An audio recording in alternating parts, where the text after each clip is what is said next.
하나님 말씀 마태복음 9장 14절에서 17절 함께 합독하겠습니다. 시작.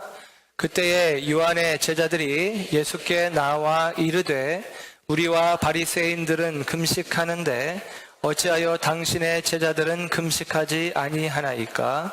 예수께서 그들에게 이르시되 혼인집 손님들이 신랑이 함께 있을 동안에 슬퍼할 수 있느냐? 그러나 신랑을 빼앗길 날이 이르리니 그때에는 금식할 것이니라. 생배 조각을 낡은 옷에 붙이는 자가 없나니 이는 기운 것이 그 옷을 당기어 헤어짐이 더하게 됨이요 새 포도주가 낡은 부죽 넣지 아니하나니 그렇게 하면 부대가 터져 포도주도 쏟아지고 부대도 버리게 됨이라. 새 포도주는 새 부대에 넣어야 둘이 다 보전되느니라. 아멘. 아멘. 자리에 앉으십니다. 오늘도 주의 은혜와 은총이 저와 여러분 가운데 함께하는 줄 믿습니다. 오늘은 마태복음 17번째 시간 새 부대가 되게 하소서라는 제목으로 말씀을 전합니다. 기록된 역사가 한 5,000년 정도로 보는데 지난 10년 동안에 새롭게 나타난 정보, 기록, 인포메이션 등이 더 많다고 하죠. 급변하는 세상을 표현하는 표현입니다. 정보의 홍수 속에 있고 급변하는 세상 속에 있습니다. 문제는 우리가 이 변화 앞에서 어떻게 서느냐 하는 생각을 해보는 것입니다. 한자말에 변 즉 생, 불변 즉 사라는 말이 있는데 변화하면 살고 변화되지 못하면 죽는다라는 말을 합니다. 우리나라 기업 총수였던 이건희 회장이 그런 이야기를 했다고 하죠. 마누라 빼고 다 바꿔라. 그렇게 이야기할 정도로 변화와 혁신을 요구받는 시대이기도 합니다. 오늘 본문에 나오는 표현 속에 새 포도주는 새 부대에 담아야 한다 라고 하는 표현은 예수님이 하신 말씀이지만 세상에서도 많이 쓰여지고 특별히 정권이 바뀌어질 때 기업의 총수가 새롭게 세워질 때 예를 들면 혁신과 변화를 요청하며 새 술은 새 부대에 담아야 된다 라고 하면서 새 부대가 되자, 새 부대를 준비하자 라고 하는 취지로 선포되어지는 용어, 표현이기도 합니다. 토마스 쿤이라고 하는 분이 과학혁명의 구조라고 하는 책에서 1960년대 패러다임 쉬프트라고 하는 표현을 처음 사용합니다. 패러다임 쉬프트, 개념의 전환, 사고 구조의 변화가 필요하다라고 이야기를 하는 것인데요. 일반적인 전통적 사고를 갖고 있었던 사람들로 하여금 이 사고의 전환이 필요하다. 고정관념에 사로잡혀 있는 사람들에게 이 고정관념에서 벗어나야 한다. 또는 의식의 변화가 필요하다라고 하는 이야기들입니다. 여러분 실제로 우리가 패러다임 쉬프트, 생각의 변화가 필요하죠. 예를 들면 오늘 어린이 주일인데 고대 사회는 어린이를 귀하게 여기지 않았습니다. 우리나라도 어린이를 귀하게 여기는 마음을 품기 시작한 게 얼마 되지 않았죠.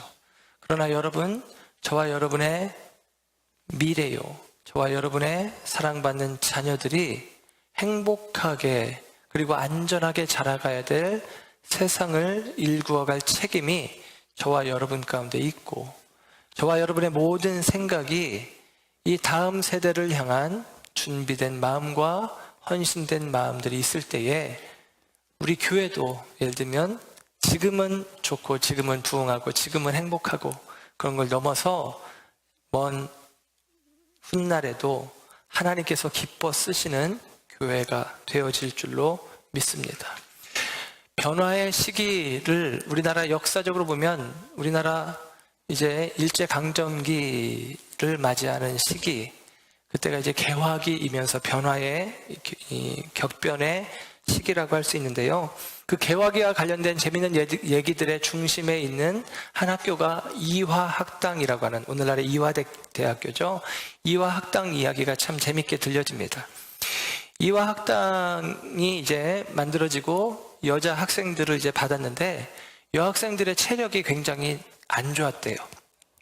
이유인즉슨 여자들은 운동하거나 일하지 않고 이제 말하자면 좀 집안에 가두어두는 일들이 많이 있었죠.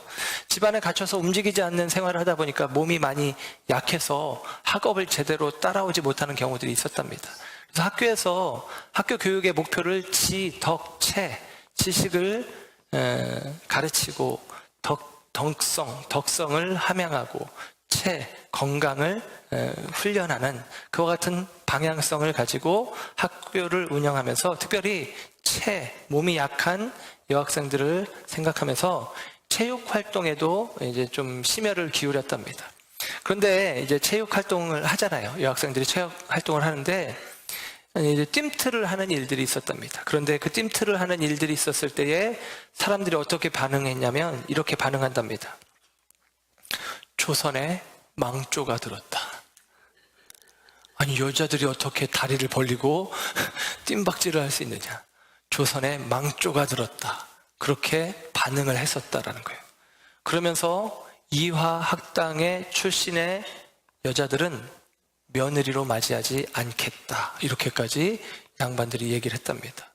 요즘에는 나 이대 나온 여자야 그러면 먹어 들어가는 표현인데 개화기 때만 해도 이화학당의 여자들은 망조가 들어있는 합당하지 않은 우리 집의 며느리로는 절대 받아들일 수 없는 사람들로 인식되었던 때도 있다라는 것이죠. 체육 시간에 이제 농구를 하게 되는데 농구를 할 때 이제 농구를 하다 보면 공을 던지고 뛰고 점프를 하고 하다 보니까 처음에는 이화학당에 그들이 참여한 그대로 치마 저고리를 입고 체육 시간에 활동을 했어요. 근데 이제 말하자면 치마가 뜀박질 하다 보니까 흘러내리잖아요. 그래서 그때부터 어깨끈이, 그러니까 우리 치마에 어깨끈이 생긴 게 아주 오래전 이야기가 아니라 1900년대 초에 있었던 일이랍니다. 그래서 어깨끈을 만들어서 흘러내리지 않게. 그러다가 나중에는 항아리 모양의 커다란 바지, 그러니까 치마가 아니라 바지를 입었는데 손목까지 발목까지 가리려고 수건으로 감싸고 농구를 하는 일들이 있었다라는 것입니다. 여러분 얼마나 불편하겠어요. 농구를 하는데 항아리 같은 바지를 입고 뜀박질을 해야 되고 손목까지 가리고 발목까지 가리고 뛰어다니려니 얼마나 힘들겠습니까? 우리말에 그런 표현이 있어요. 갓 쓰고 자전거 탄다. 여러분 이게 안 되는 얘기잖아요. 자전거를 타려면 갓을 벗어야 되는 것이죠.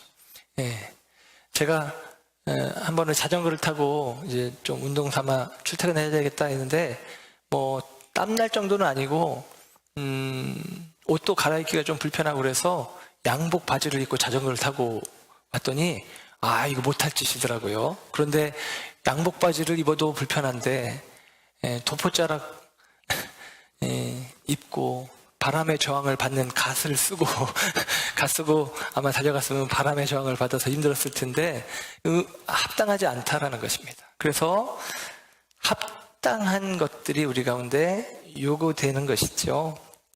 시대의 변화에 걸맞게 바뀌어야 된다. 그런 이야기들을 하고 있는 것입니다. 새 부대가 되어야 된다라고 이야기를 하는 것입니다. 실제로 성경에서 새술은 새 부대라고 할 때 이 새 부대라는 말은 양이나 염소의 가죽으로 만든 가죽 부대를 이야기를 하는데 이 가죽이라고 하는 것이 특성이 몇 년이 지나면 그 신축성이 떨어지면서 굉장히 딱딱하게 굳어져 버립니다. 그래서 새 부대가 필요할 때는 과감하게 그것들을 그 가죽 부대를 바꾸는 일이 필요하죠. 그게 개혁 아니겠습니까? 가죽을 부드럽게 하는 것이고 바꾸는 것이고 그 개혁의 작업이 필요하다라는 것입니다. 물론 본질은 절대불변의 법칙을 따라야 하겠지만 제도나 형식은 얼마든지 가변적이어야 한다라고 생각해 볼 수 있습니다. 그래서 웬만한 건 다 시대에 맞게 바꿔야 된다. 이 표현을 쓸 때 새 포도주는 새 부대라는 표현을 인용해서 사용합니다. 변화의 중요성을 강조하는 표현으로 우리는 생각을 하죠. 그러나 여러분, 정말 그런 표현인가? 그런 표현에 우리가 국한해서 이 의미를 생각해야만 하는가? 급변하는 시대에 자신을 변화시키지 않으면 살아남을 수 없다는 생존의 법칙을 인용한 말로 우리가 이 말을 받아들일 것인가? 여러분, 그러나 단지 시대에 적응하는 삶을 살아야 한다는 생존 법칙의 의미로 예수님께서 이 말씀을 하시지는 않았다라는 생각을 저는 말씀 속에서 깨닫게 되고 알게 됩니다. 그냥 살아남기 위해서는 변화를 받아들여라. 그 시대에 걸맞는 옷을 입어라 라고 주님이 이야기하신 것이냐. 그런 의미로 예수님이 얘기하셨을까?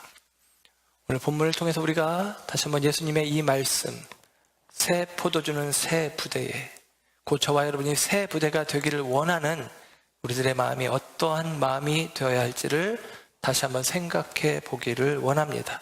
오늘 우리 본문 마태복음 9장 14절에서 17절 말씀 가운데 시작하는 단어는 그때에라는 말로 시작이 되어집니다. 본문 14절에 그때에 요한의 제자들이 예수께 나와 이르되 그럽니다. 그때에, 그때는 언제냐? 앞에 있는 이야기를 봤는데 우리가 지난주에 살펴본 것처럼 세리 마태가 가버나움 세관에 앉아있을 때 예수님께서 오셔서 세리 마태에게 나를 따르라 했을 때 예수님을 따라가기를 결단하고 그 예수님을 위해서, 스승 예수님을 위해서 잔치를 베풀고 그 잔치에 자기와 비슷한 부류인 세리들과 죄인들을 불러 모았을 때에 바리새인 중에 서기관들이 예수님에게 대하여 비난하기를 왜 세리와 죄인들과 함께 밥을 먹느냐. 그 이야기를 듣고 예수님께서 하시는 말씀이 의사는 병든 자에게 필요하다. 건강한 자가 아니라 병든 자에게 필요하다. 나는 죄인을 부르러 왔다. 그 이야기를 하셨죠. 그리고 오늘 말씀은 그 말씀 이어서 이야기하는 거예요. 그래서 그때에 라고 이야기하는 것이죠. 곧 세리 마태가 예수님을 위해서 잔치를 배설했을 때라고 하는 사실입니다. 마태는 예수님을 위해서 잔치를 준비합니다. 그러나 여러분, 표면적으로는 마태가 이 잔치를 준비한 것이지만 내면적으로, 영적으로 그 이면을 들여다보면 예수님이 준비한 잔치라는 생각을 할 수밖에 없습니다. 예수님이 죄인들과 세리들과 함께 식사를 하신다면 예수님은 거룩을 스스로 거룩하다라고 여기는 바리새인들의 관점에서 부정하게 되어지는 것을 예수님도 알고 계셨죠. 세리 마태의 초대에 예수님이 응하는 순간 바리새인들과 불편한 관계가 된다는 사실을 예수님은 아셨지만 예수님은 그 마태의 초대에 응하셔서 승낙하셔서 그곳으로 나아갑니다. 표면적으로는 마태가 준비한 잔치이지만 사실은 예수님께서 그 잔치 자리에서 예수님 자신을 내어주시고 예수님의 말씀을 그들 가운데 배설하시는 은혜의 잔치 자리였음을 우리는 알게 되어집니다. 우리가 드리는 예배도 마찬가지죠. 저와 여러분이 지금 예배를 드리고 있습니다. 그러나 이 예배, 우리가 드리는 예배의 이면적인 모습이요, 영적인 의미는 하나님께서 저와 여러분의 예배 자리에 응답하셔서, 반응하셔서 임재하시고 함께 하시고 저와 여러분 모두 가운데 우리가 예배를 드리고 있지만 사실은 하나님의 말씀 속에 은혜를 받고 있는, 영적으로 볼 때에는 하나님께서 우리를 위하여 예비하시고 준비하신 잔치 자리가 오늘 예배의 자리입니다. 저와 여러분이 이곳에서 주의 은혜로 배부르시고 주의 은혜로 만족한 오늘이 이 예배가 되기를 다시금 주님의 이름으로 축복합니다. 오늘 말씀 속에 재밌는 것은 여러분 누가 이 질문을 했냐라는 것인데요. 14절을 다시 보시면 이렇게 기록이 돼요. 요한의 제자들이 예수께 나와 이르되, 우리와 바리새인들은 금식하는데 어찌하여 당신의 제자들은 금식하지 아니하나이까? 그렇게 묻습니다. 여기서 지금 묻는 사람이 누구냐? 요한의 제자들, 세례 요한의 제자들이라는 거예요. 세례 요한은 예수님 편인데 세례 요한의 제자들이 갑자기 예수님께 대해서 지금 따지듯이 묻는 겁니다. 왜 당신의 제자들은 금식하지 않는 것입니까? 라는 것이죠. 이것은 바꾸어 예수님께 대한 도전 아닙니까? 왜 금식하지 않는 것입니까? 라고 묻는데 이 질문을 하는 사람들이 지금 세례 요한의 제자들이라는 것이 흠칫 놀라운 사실입니다. 사실 성경은 제가 마태복음을 보면서 계속 같이 관련된 성구, 병행성경, 병행성구를 살피면서 이야기를 드리는데 오늘 본문의 이야기는 마가복음 2장 18절 이하, 누가복음 5장 33절 이하에도 똑같이 나오는 이야기예요. 성경은 마태복음, 마가복음, 누가복음을 공관복음이라고 이야기해서 예수님의 말씀, 행적, 사건들을 공통된 관점으로 봅니다. 그러다 보니까 마태, 마가, 누가에는 같이 기록된 말씀들이 많이 있어요. 요한복음은 공관복음에서는 벗어났지만 요한도 요한복음이죠. 복음서는 예수님에 대한 이야기를 기록했고 복음서를 쓴 목적은 예수님을 믿으라는 것입니다. 그래서 예수님을 믿도록 예수님에 대한 이야기를 들려주는데 공관복음은 예수님의 이야기를 들려주는데 좀 자세히 읽다 보면 이게 성령의 감동으로 쓰여진 게 맞나 싶은 생각이 들 만큼 서로 달라요. 일단 오늘 마태복음에서는 오늘 본문에서 세례 요한의 제자들이 예수님께 따져 물은 것인데 누가복음에는 그냥 그들이라고 이야기를 해요. 그들은 앞에 있는 이야기를 받아오면 바리새인들 이야기하는 것입니다. 바리새인들이 묻는 사람이 지금 주체가 다르잖아요. 성령의 감동으로 쓰여진 것이 아닌가라는 생각을 할 수가 있는데 여러분 그게 아니라 그렇게 다른 이야기들을 통해서 우리가 알 수 있는 것은 더 풍성하고 깊은 의미들을 알 수 있다는 것입니다. 주님을 알되 더욱 풍성하게 알아가는 비결이 이 말씀들, 이 다양하게 기록되어진 각 저자들의 생각과 마음과 관점이 담겨있는 이 말씀을 통해서 우리는 더 풍성하게 알 수가 있다는 사실이에요. 마태복음에는 세례 요한의 제자들이 물었고 누가복음에는 그들, 곧 바리새인들이 물은 것으로 기록이 되어져요. 그런데 이것에 대한 좀 해답을 찾으려고 보니까 마가복음도 똑같은 관점에서 성경을 쓰고 있는데 마가복음에도 질문이 똑같아요. 마가복음에는 사람들이 와서 말하되 그럽니다. 마가복음은 또 다른 표현이죠. 사람들이 물었다는 거예요. 이것은 제3자의 사람입니다. 세례 요한의 제자도 아니고 바리새인도 아닌 것 같은 또 다른 3자가 물어보는 거예요. 도대체 누가 물어보는 것인가 하는 생각이 들 만큼. 그런데 여러분, 이 마가복음에서 요한의 제자들과 바리새인들의 제자들이 금식하는데 왜 당신의 제자들은 금식하지 않습니까? 이렇게 묻는데 이게 마가복음 2장 18절 하반절에 나오는데 그 앞부분에는 어떤 이야기가 나오냐면 요한의 제자들과 바리새인들이 금식하고 있는지라, 이 말씀부터 시작이 돼요. 요한의 제자들과 바리새인들이 금식하고 있는지라, 이게 상황인 거예요. 요한의 제자들과 바리새인들이 금식하고 있을 때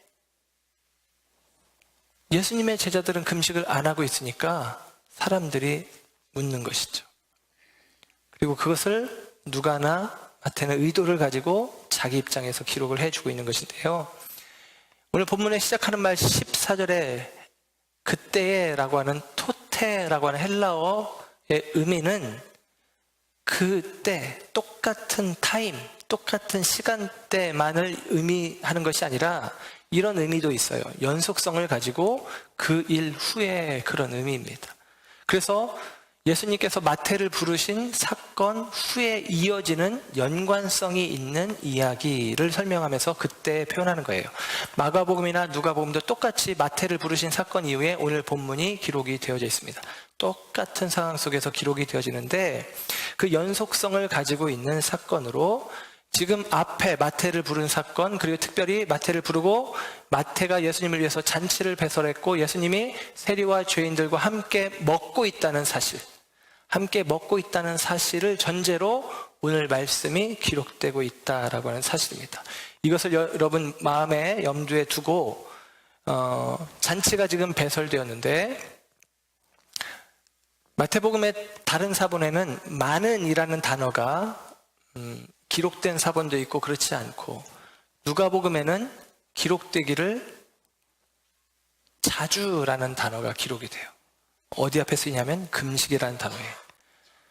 우리들은 자주 금식하는데 세례 요한의 제자들은 자주 금식하는데 라는 단어로 쓰여집니다.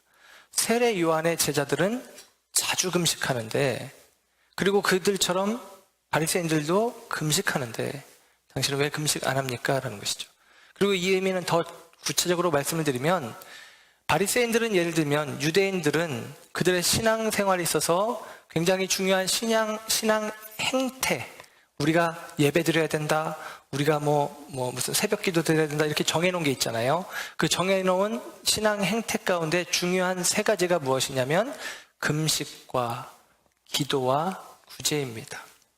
다 까먹으셨겠지만 우리는 마태복음 6장을 보면서 예수님께서 금식과 기도와 구제에 대해서 말씀하셨던 것, 은밀한 중에 행하라, 기억을 하죠.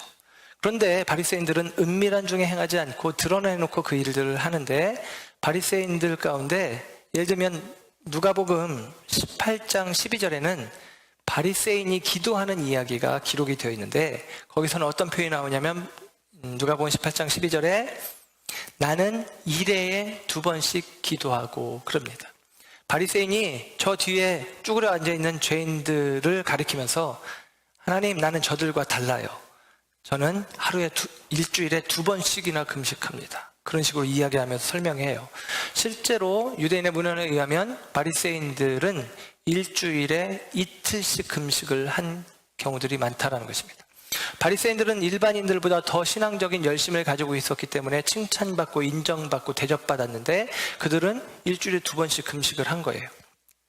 그래서 그 금식한 날짜를 월요일과 목요일이라고 이야기를 합니다. 보통 그들의 전승에는 목요일날 모세가 시내산에 올라갔다가 월요일날 내려왔다라고 생각을 해서 일주일에 2번 금식하는데 원래 성경의 요구는 1년에 한 번 7월 10일 대속죄일에 한 번 금식하면 되는 거예요. 한 번 금식하면 되는 게 성경의 요구인데 바리새인들은 자발적으로 일주일에 2번씩 금식을 하는 것이죠. 우리는 금식을 이렇게 하고 있습니다 라는 것이죠. 그리고 그들이 기도할 때에는 긴 옷을 입고 사람들 앞에 서서 기도합니다. 그러면 사람들이 눈치채는 거예요. 아, 바리새인 선생님께서 이제 기도하시려나 보다. 또 그들이 구제할 때는 나팔을 불어요. 뿌 하고 나팔을 불면 아, 오늘은 바리새인 선생님이 불쌍한 사람들 도와주는 날인가 보다. 이렇게 인식을 하는 것이죠. 그 과정을 통해서 바리새인들은 나는 지금 의로운 일들을 하고 있다라고 드러내고 있는 것입니다. 실제적으로 바리새인들뿐만 아니라 세례 요한의 제자들도 금식을 하게 되었는데 세례 요한에 대한 극단적인 추종자들은 AD 3세기까지 이 금식을 하고 금식과 기도의 금욕 생활을 그들이 철저하게 했다라고 이야기를 합니다. 그런데 여러분, 요한의 제자들에게 있어서의 금식이 세례 요한, 자기들의 스승의 금욕적인 삶을 따라가는 방식인 것 아니겠어요? 자기 스승이 한 대로 그들도 하는 것이니까. 요한은 잘 먹고 잘 살 수 있는 예루살렘 제사장의 아들이었는데 요한은 스스로 들로 나아가 광야의 사람이 되어져서 우리가 잘 아는 것처럼 약대 털옷을 입고 메뚜기와 석청으로 식량을 삼았던 사람이 세례 요한입니다.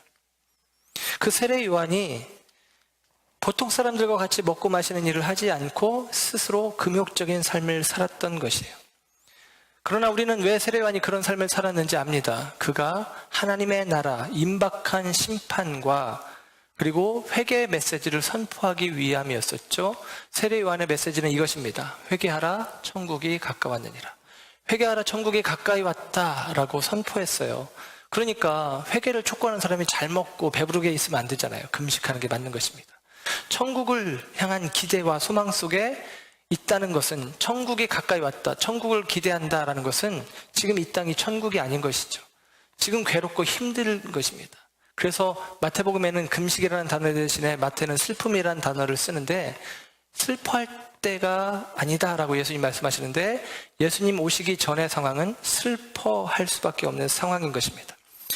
예수님께서 오셨고 예수님에 대해서 사람들이 질문하기를 왜 금식하지 않느냐.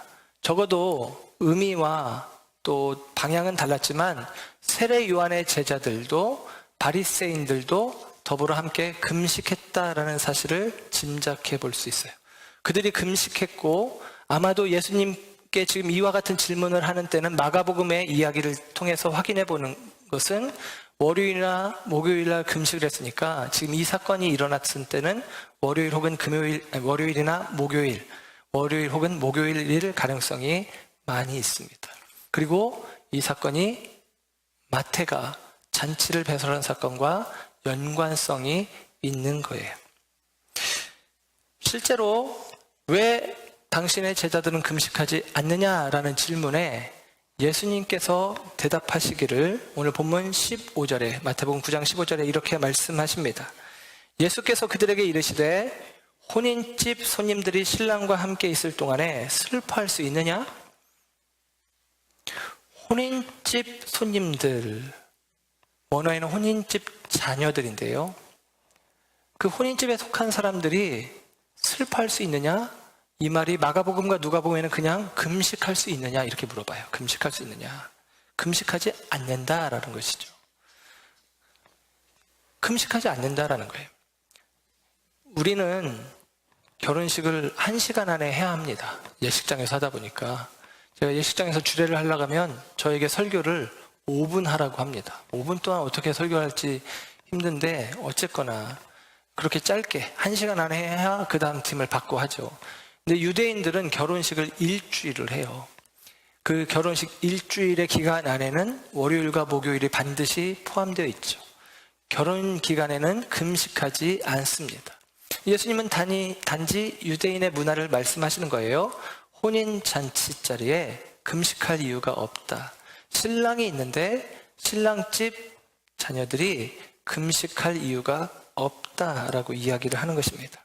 그러나 여러분, 예수님께서 금식하지 않아도 된다라고 이야기했을 때 금식 무용론, 금식이 필요 없다, 율법적인 요구는 이제 더 이상 우리에게 필요 없다라고 예수님이 이야기하는 쪽이 아니라 그 다음에 말씀을 보면 이렇게 기록이 돼요. 15절의 하반절에 그러나 신랑을 빼앗길 날이 이르리니 그때에는 금식할 것이니라. 신랑을 빼앗길 날, 그 신랑은 예수님이시고 예수님을 빼앗길 날은 예수님이 십자가에 달려 죽으시는, 제자들을 떠나시는 때를 이야기하시는 것이겠죠. 근데 그때는 금식하라 라고 주님이 말씀하십니다. 예수님은 금식 자체를 부정하거나 과소평가하시지 않았어요. 율법주의적인 행위가 다 불필요하다라고 말씀하시는 게 아니라 예수님은 언제 금식해야 되는지를 구분해 주는 것입니다. 신랑을 빼앗겼을 때라고 하는 것이죠. 말씀드렸듯이 금식해야 할 때, 금식과 관련해서 주님이 말씀하실 때에 금식했던 사람들은 누구냐? 하나님을 기다리는 자, 세례 요한과 제자들. 주님의 나라, 하나님의 나라가 이 땅에 오기를 기다리는 자들이 금식했잖아요. 회복의 은총을 기다리면서, 하나님의 구원을 기다리면서 애통한 마음으로, 슬픈 마음으로 금식하는 것입니다. 그러나 여러분, 예수님이 오셨잖아요. 예수님이 오셨고 세례 요한도 외쳤습니다. 보라, 세상 죄를 지고 가는 하나님의 어린 양이다. 그리고 우리가 보고 있는 말씀, 마태복음 8장, 9장 다시 기억을 떠올리시면 마태복음 8장과 9장에는 10개의 기적 사건이 있다고 말씀을 드렸고, 이 10개의 기적 사건은 세 개, 네 개. 그러나 네 개가 있는 다음에 우리가 살피겠지만 그 사건은 세 개의 사건으로 묶여져서 소외된 자들에게 오시는 겸손의 왕 예수, 그리고 모든 것들을 다스릴 수 있는 권능의 왕 예수, 그리고 중풍병자를 고치시는 사건부터 시작되어서 앞으로 우리에게 들려지는 이야기들 속에서는 하나님의 나라가 회복되어지는, 그 하나님의 나라는 다름 아니라 죄의 문제가 해결되어지는 하나님의 나라를 선포하는 메시지로 채워져 있습니다. 그게 마태가 가지고 있는, 마태복음에서 마태가 의도적으로 이렇게 사건들을 묶어놓은, 편집해놓은 목적이에요. 하나님의 나라가 지금 선포되고 있는 현상들이 이미 예수 그리스도의 기적으로 말미암아 수많은 사람들 가운데 회복의 역사가, 치료의 역사가, 그리고 구원의 역사가 나타나고 있다는 사실로 아는 것입니다. 그래서 예수님은 지금 말씀하시기를 신랑이 있는 동안에 금식할 이유가 없다. 예수님이 지금 이 하나님의 나라를 이루시고 계시잖아요. 예수님의 능력으로 지금 하나님의 나라가 회복되고 있는 것 아닙니까? 하나님의 나라가 성취되고 있다라고 하는 사실, 그 사실을 지금 마태는 이야기하고 예수님도 지금 오늘 본문을 통해서 이야기하는 것입니다.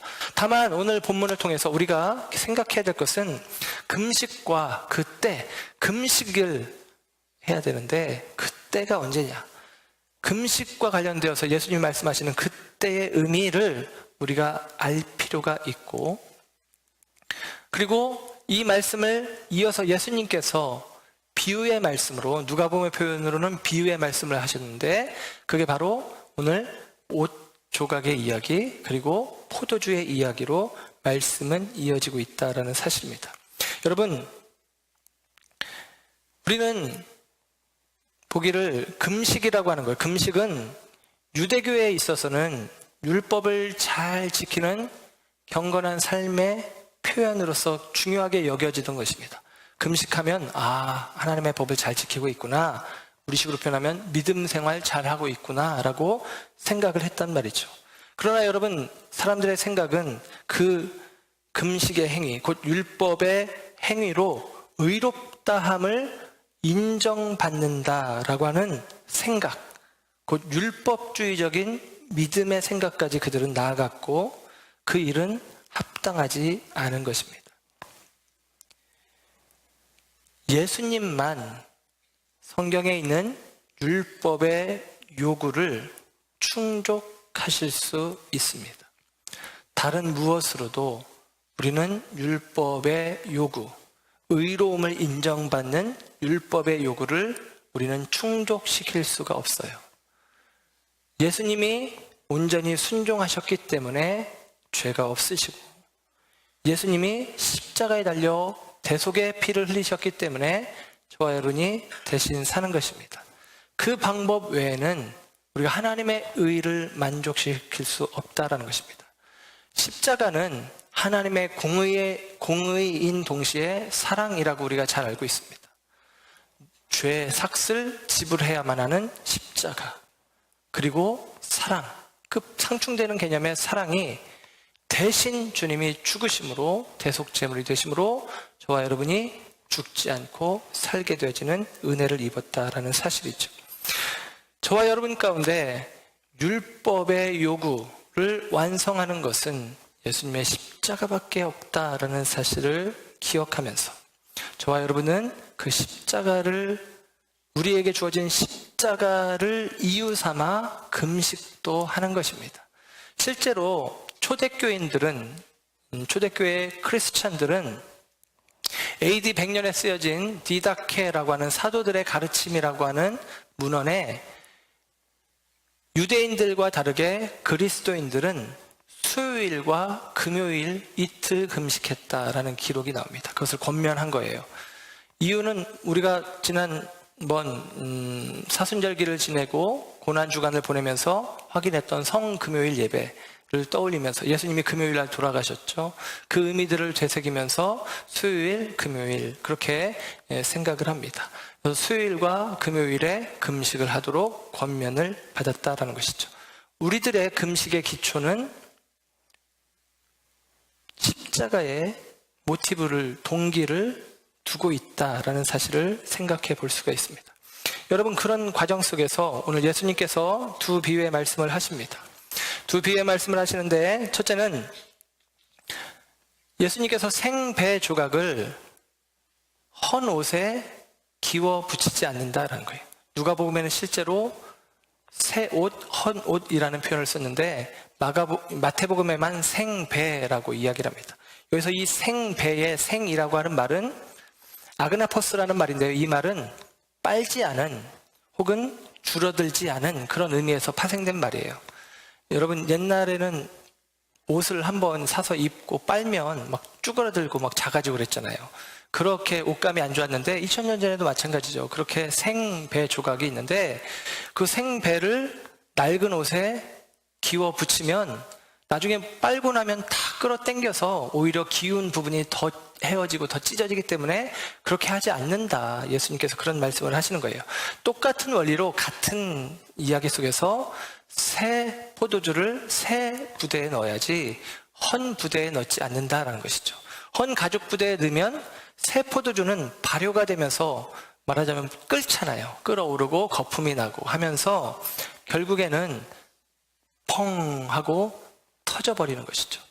그 터지면 그 안에 담겨진 포도주도 쏟아지고 그것을 담았던 가죽 부대도 찢어져서 둘 다 못 쓰게 되는데, 그렇게 하는 사람이 있느냐, 그렇게 하지 않지 않냐냐, 그렇게 우리에게 이야기를 해주고 있는 것입니다. 그런데 여러분, 이 말씀 속에 새 포도주는 새 부대에 라고 하는 이 말씀이 우리는 그냥 편안하게 새 것이라는 개념을 갖고 있지만, 헬라어 원어적인 개념에는 이 새라는 말이 다른데요. 새 포도주라는 말에는 네오스라는 새라는 단어를 쓰고 있고, 그 다음에 새 부대라는 말에는 카이노스라고 하는 새라는 단어를 쓰고 있어요. 다른 의미입니다. 그냥 새 것이다 라는 의미인데 다른 의미가 되어지는 것인데, 네오스라고 하는 뉴, 새로운 것은 시간적인 의미의 새라는 거예요. 시간적인 의미로 새로운, 새로 담은 햇 포도주라고 이야기한다면, 새 부대라는 말은 그것 역시도 햇 가죽, 새로운 가죽, 새롭게 짐승을 잡아 만든 탄력성 있는 가죽, 그 가죽을 의미하는 네오스라는 표현으로 쓰지 않고 카이노스라는 표현으로 썼다는 게 의미가 있습니다. 이 카이노스라는 말은 질적인 의미로 새롭다라는 거예요. 우리가 쉽게 설명을 드리면 이런 거예요. 어떤 사람이 개과천선했을 때 새 사람이 되었구만 이라고 이야기한다면, 그 사람은 본래 그 사람인데 새 사람, 그 상태가, 사람의 상태가 달라진 것을 이야기하는 것이죠. 그런 의미에서의 새라는 단어를 쓰고 있습니다.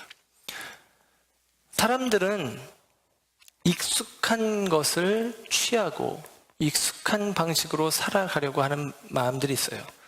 마태복음에는 없지만 누가복음에는 마가복음과 마태복음에 없는 이야기를 한 절 더 우리에게 포함시켜서 누가가 설명을 해주는데, 누가복음 5장 39절에 이런 말씀이 있어요. 묵은 포도주를 마시고 새 것을 원하는 자가 없나니 이는 묵은 것이 좋다 할 것이니라.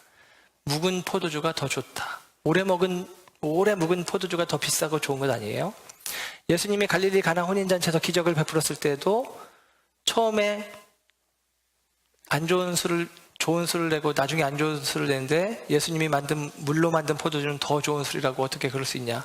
예수님이 만든 새로운 물로 만든 술인데 사람들의 인식 속에서는 더 오래된 술로, 더 잘 발효된 술로 인식을 했던 것이죠. 오래된 게 좋은 것이다.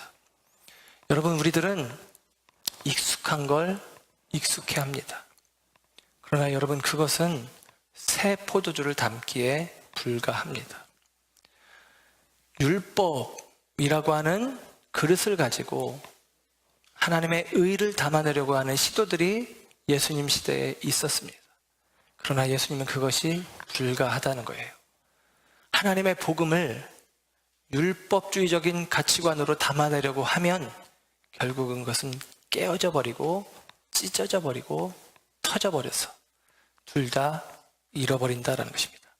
그런데 여러분, 놀라운 사실은 그 옛 것이 터짐을 통해서 그 생명된 복음이, 새 포도주가 새 부대된 자들에게 흘러가는 과정이 있습니다. 주보에도 실어드린 글인데요.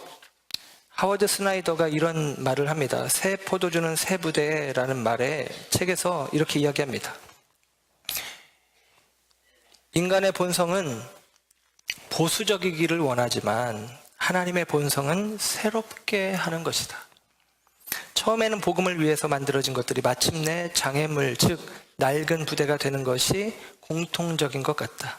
그렇게 되면 하나님은 낡은 부대를 부수고 복음이 다시 인간 세계로 새롭게 하도록 하신다.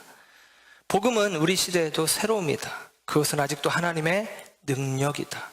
복음은 여전히 낡은 부대를 터뜨리고 세상으로 흘러 넘친다. 복음은 낡은 부대를 터뜨리고 세상으로 흘러 넘친다.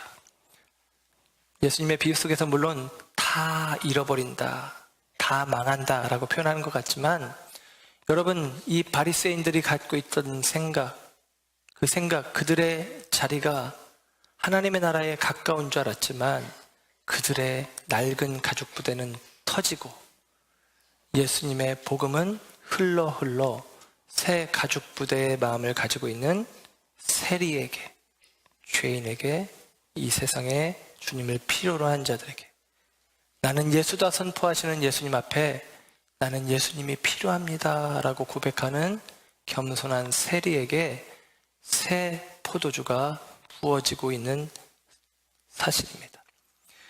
오늘 마태는 세례 요한의 제자들이 예수님께 왜 당신의 제자들은 금식하지 않느냐 묻는 것으로 표현을 해줍니다. 마태의 눈으로 볼 때에 세례 요한의 제자들도 낡은 가죽 부대로 인식이 되고 있는 것입니다. 세례 요한의 제자들은 혁명가들입니다. 세례 요한의 제자들은 누구보다도 그들 가운데 주어진 모든 권리를 포기하고 들사람으로 광야에 외치는 소리로 살아가겠다고 결단하며 금욕적인 삶을 살아내는 몸부림을 했던 개혁의 주체가 되기에 합당할 만한 사람들입니다. 그런데 그들에 대해서 마태는 복음을 통해서 표현하기를 그들도 낡은 부대라는 것입니다. 왜 그들이 낡은 부대입니까? 그들은 그들 가운데 이미 임한 하나님의 나라를 볼 수 있는 눈이 아직 열리지 않았기 때문입니다. 세례 요한이 회개하라 천국이 가까웠다라고 선포하고 예수님도 회개하라 천국이 가까웠다라고 선포하시되 이제 예수님이 행하시는 일들, 오늘 우리가 읽고 있는 마태복음 8장 9장에 나오는 수많은 기적의 사건들을 통해서 예수님은 하나님의 나라가 선포되어지는 것을 넘어 예수님이 곧 하나님의 나라임을 예수님이 계신 곳마다 죽은 자가 살아나고 병든 자가 고침받고 귀신 들린 자가 귀신이 쫓겨나 회복되어지는 역사, 치료되어지는 역사를 통해서 예수님이 하나님의 나라를 가져오신 분임을 이미 보여주고 계십니다. 그리고 그 사실을 보고도 여전히 하나님의 나라를 기대하는 양 금식해야 된다고 생각하는 율법주의적인 틀을 바리새인들과는 좀 다른 색깔이지만 여전히 버리지 못하는 헌 가죽 부대와 같은 그들은 개혁의 주체로 스스로를 생각할지 모르지만 아니고 그들도 낡은 가죽 부대에 불과하고 새 가죽 부대는 오늘 오히려 나는 아무것도 아닙니다. 나는 오직 예수가 필요합니다. 나는 죄인입니다. 라고 고백하는 그들 가운데 하나님의 은혜가 자연스럽게 흘러가고 있음을 이야기를 하는 것입니다.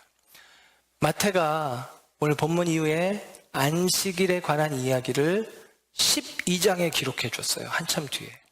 마가복음과 누가복음은 안식일 논쟁이 이 본문, 우리가 지금 읽은 본문 바로 이어서 나옵니다.